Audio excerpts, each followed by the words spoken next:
mettre l'écologie et la théologie en lien. C'était le thème de la conférence et intéressant, notamment quand il a parlé de l'option pour les pauvres en disant que la création, elle faisait partie de cette option-là, de cette option préférentielle pour les pauvres. Et puis les rappels de l'encyclique du pape.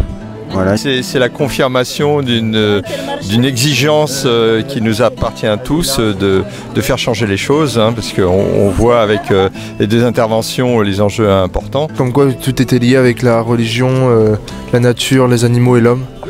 Et qu'il ne fallait pas considérer l'animal comme un objet, mais plus comme un frère entre guillemets, et qu'il fallait l'aider et le protéger en fait comme nous on se protégeait entre nous. Vivre l'évangile de la création, c'est une nouveauté aussi à prendre en compte.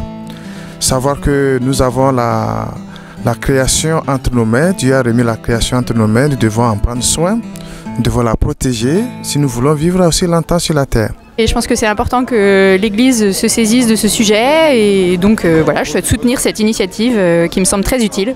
La prise de conscience vraiment de la place de l'homme dans le monde aujourd'hui en 2020, il est encore possible de faire quelque chose. Voilà, c'est vraiment ma phrase, dans l'espérance et dans la réalité surtout. Apprenez à réfléchir et à motiver ce que vous faites. C'est un partage général, tout est à tout le monde et on doit vivre dans cela. On va de soigner le tétraèdre, la relation qu'on peut avoir avec Dieu, la relation qu'on peut avoir avec les autres, la relation qu'on a avec nous-mêmes, et puis le quatrième sommet qui est la relation avec la création. La première était intéressante parce qu'elle aidait à réfléchir sur l'incarnation de notre vie chrétienne dans le domaine de notre manière de vivre et les conséquences que ça a sur nous-mêmes, sur l'environnement, sur les générations. Et alors la deuxième intervention était stimulante parce que d'abord le conférencier a pris position à certains moments et sur des sujets qui étaient vraisemblablement un peu sensibles, hein, sur le nucléaire ou d'autres choses. Et puis parce qu'il a donné des éléments qui étaient plus concrets avec les statistiques, avec les évolutions, avec les points. Et donc chacune des interventions avait sa raison d'être et son intérêt. Vraiment, on est tous liés, intrinsèquement liés les uns envers les autres. Et je me questionne aussi sur la suite à donner concernant nos attitudes du quotidien. Voilà, et de voir à quel point on a chacun notre part à prendre. Voilà. Le chrétien n'est pas simplement un être spirituel, c'est un être incarné. Et donc il a à réfléchir les conséquences de sa manière d'être dans le monde, de sa manière de vivre en relation avec les autres, de sa manière de produire ou de consommer, puisqu'il est aussi un producteur et un consommateur, donc tout à fait.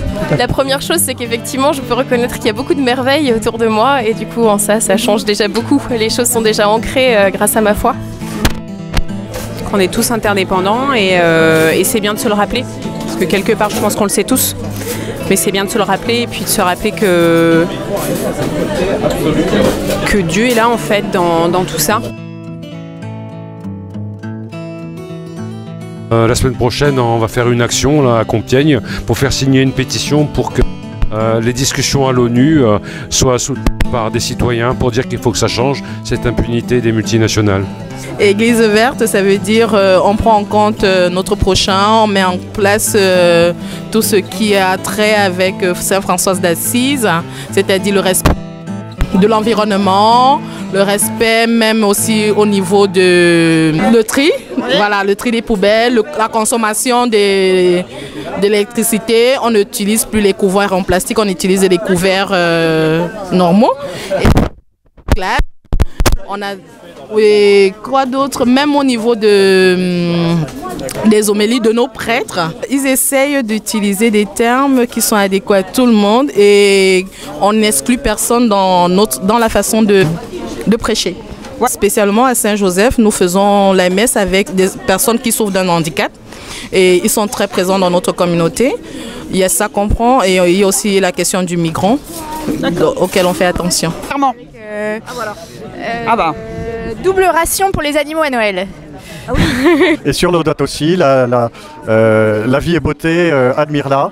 Et donc il m'a semblé extrêmement intéressant de nous nourrir de tout ce qui va être dit aujourd'hui pour pouvoir alimenter cette année avec nos jeunes et pour pouvoir les faire rentrer dans cette dynamique de prise de conscience qu'on est dans une maison commune. Puis tout ce qui se passe autour de nous et qu'on constate et qui nous oblige à continuer dans le sens de moins consommer, de mieux consommer.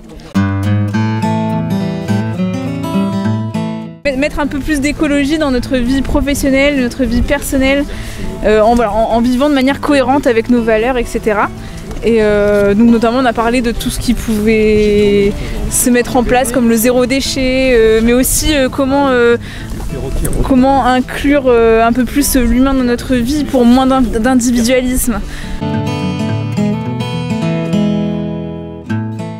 Il faut qu'on fasse plus attention à l'écologie, pour moi c'est ça, c'est indispensable. Le Laudato Si, c'est le signe de l'espérance, voilà, c'est la marque de l'espérance, que d'une joie qui nous anime tous, qui nous montre qu'on est dans le bon chemin et qui nous montre qu'en fait tous les espoirs sont permis, que nous sommes tous réunis pour faire des choses merveilleuses.